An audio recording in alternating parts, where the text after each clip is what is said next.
Joining me now, the author of Unhinged, an insider's account of the Trump White House, Omarosa Manigault Newman. Omarosa, thank you so much for joining us. Fortunately, you've been through this where he's attacked you and called you names, so I think we might have a shared experience. Let's talk about the NDA. The Trump campaign has filed arbitration against you. Do you believe you violated your 2016 agreement?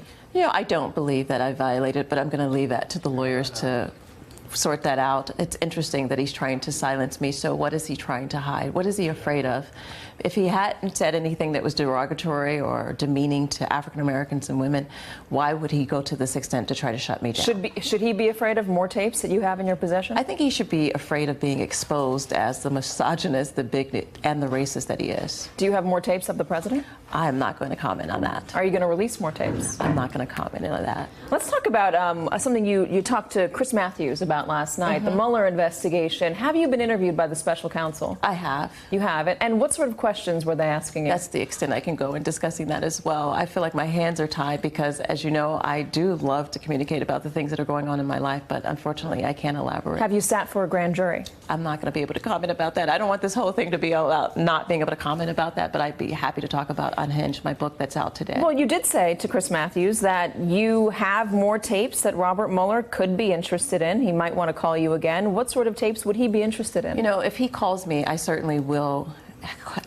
participate with anything that he needs. I'll provide him with what he needs, but that's the extent that I can talk about. But you said he's interested. That's dangling something. Can you give us a little bit more? That's information. I will just say this, there. that there's a lot of corruption that went on both in the campaign and in the White House, and I'm going to blow the whistle on all of it. I'm very interested in exposing what was happening behind the scenes, and while, as you saw with Katrina Campbell's statement, Katrina Pearson's statement, she really lied one day and then she turned around and lied the next day. That's really the pattern of this organization. You say corruption. They have a problem with the truth. You say corruption, but do you mean coordination? Anything that Robert Mueller would be interested in, whether Donald Trump was coordinating with Russia or he knew about the emails during the campaign, that sort of thing? I think that he should come clean with the American people. I think that he should be honest about what he did during the campaign and what he continued to do in the White House. You were instructed, according to your book, to bring up the emails at every point you could at the end of the 2016 that's campaign. Correct. Hillary Clinton's emails. Yes, that was our talker. Did Donald Trump know about those emails before they came out? Absolutely. He knew about them? Yes. He knew what was coming out before WikiLeaks released them? You're saying Donald Trump had a back channel? I didn't say that, you did, but I will say that I am going to expose the corruption that went on in the campaign and in the White House. I'm going to continue to blow the whistle on all of this. But how did he know about those emails? If he knew about them before they came out, how did he know? You know, they're going to have a press briefing at 2:30. I'm sure you can have your correspondent ask Sarah. Is that a question you would ask? Absolutely. I would ask a lot of questions. I would ask him why during this weekend, the anniversary of Charlottesville, he sent such a small tweet, but he spent all day tweeting about me. He could have condemned in a much stronger term and a clearer term that he is not a racist, but he squandered that opportunity. I think that there are a lot of things that the president should come clean about. Were you ever asked about Roger Stone? No, I was not. Did you have any communication with Roger Stone? I did not. Could Roger Stone have been somebody that told Donald Trump about emails? I think that Roger Stone right now is being investigated, and rightfully so. He has been one of those dark, shady characters in Trump world for a very long time, and I think that they have their sights set properly on him. How worried are folks in the White House, staffers, about this investigation, the Mueller investigation? They should be very worried. Are they worried?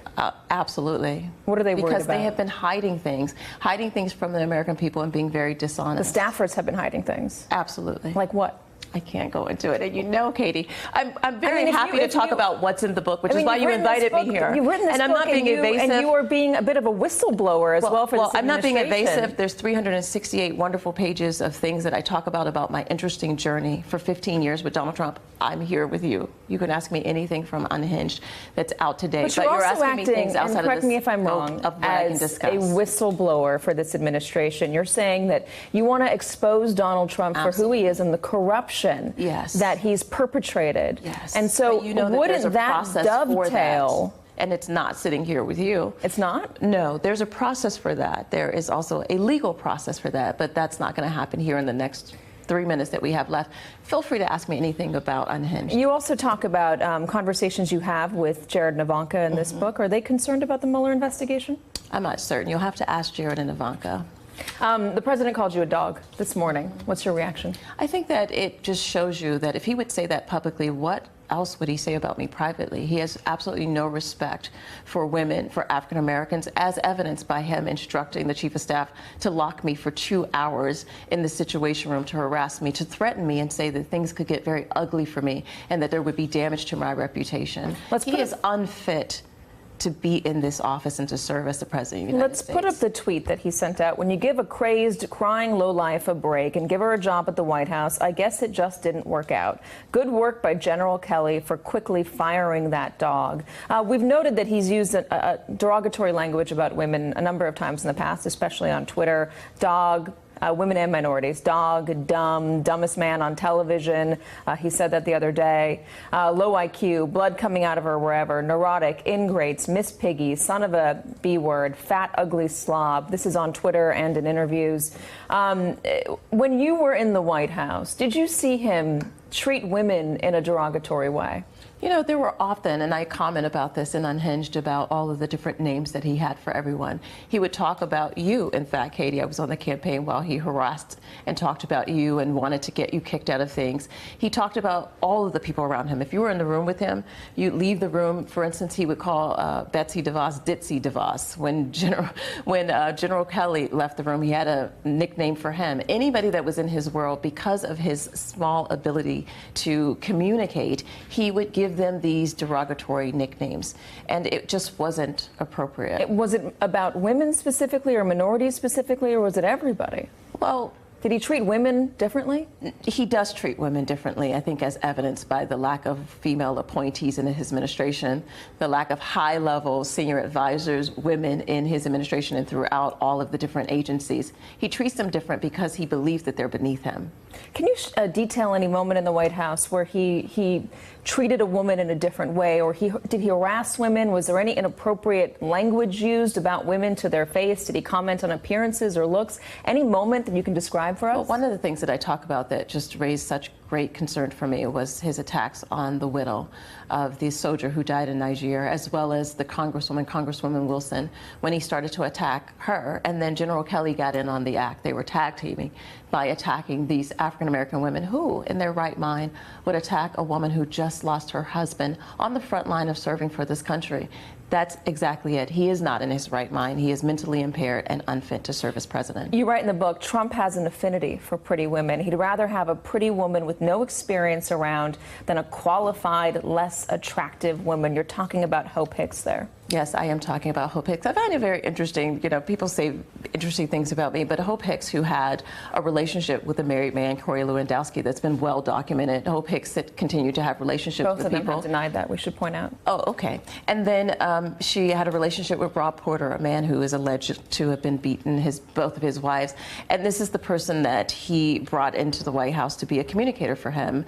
And I just think that it's interesting that people haven't really examined the fact that he would rather have someone who has absolutely no political experience and has no knowledge of politics at all because she's pretty. And I'm someone who served in 2 tours of duty. This is my 2nd time in the White House, and he calls me a dog. Did you feel like you were harassed by him in the White House for being a woman? Harassed in a sexual way at any point? Did he harass anybody in a sexual way? Any Me Too moments? I don't know that I would characterize them as Me Too, but I saw in your book, for instance, where he grabbed you and he kissed you without you welcoming that. He did that very often with women anytime he wanted. He's very physical. He would grab women, kiss them unsolicited, anytime, any day. You also write about the National Enquirer in this book and the president's relationship with David Pecker and how he helped convince you to drop a lawsuit that you were going to file against AMI.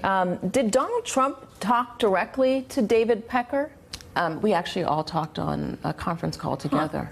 Tell me about that. You know, he called me to tell me that he learned about the lawsuit after the murder of my brother that I had against the Enquirer, and that David Pecker was a really good, close friend of his, and that he thought we should work it out outside of court because he didn't want to see any harm to David Pecker. He was persistent in making sure that I negotiated a deal with him. And because I respected him, he was my mentor, he's saying that David Pecker is his friend.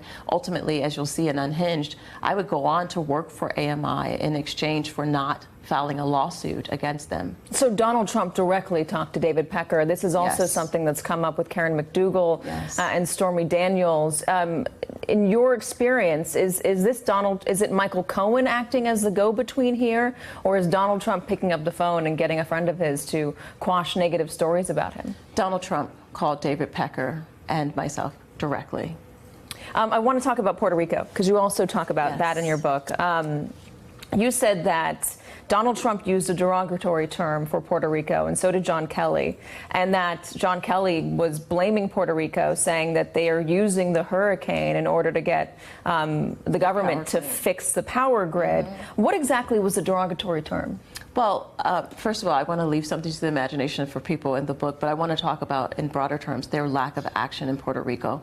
Tom Bossert, who was the incredible person inside actually trying to get things done, to get aid to Puerto Rico, was shut down at every single turn. He tried to get the finances, he tried to get food, he tried to get resources. John Kelly was slow to act and slow to okay things. And it just baffled me why they worked so quickly to get resources to Florida after the hurricane, to get resources to Texas, and yet they allowed the people of Puerto Rico to suffer. In fact, the condition of Puerto Rico right now is a direct result of lack of inaction by John Kelly. And it's not for Tom Bossert trying, it's because he blocked them. Why leave derogatory terms to the imagination? We've already heard about S-hole countries. Can you tell us what the term was? I think that you will see in the book a lot of the derogatory terms. The book that doesn't John name Kelly, the derogatory term for Puerto Rico. because I have had to outline all of these disgusting things that he said, and I think that he'll have to answer to the American people exactly what he said and how he said it. Unfortunately, those particular But if we remarks don't know may have what been, he said and how he said it, how is he going to unfortunately, answer those for that? remarks were stated actually in a sensitive environment, and I've always been very sensitive. Last question. Okay, I've always We're been getting a last sensitive. question from your Yes, handler, because apparently. Yeah, that's my husband, not my Sorry, your husband. I didn't know that. yeah, we're a little over, but when there's sensitivity, I had to not be explicit, particularly sensitivity to the classification. But yeah, he said those things. Just one last question, and then I'll let you go. And this is because this keeps coming up. There's the issue of the credibility thing, and it's just not going away. So I want to give you a chance. Oh, I think that to say to the American public why they should believe you and believe what's written in this book. anything that you see that's in this book, particularly that's in quotes, can be corroborated. It's verified and well documented. 15 years of knowing Donald Trump and seeing his behavior. This is an insider look into Trump world. Is it on tape? You've heard Are all most the of them. quotes on tape? You've heard a lot of them. Trust me.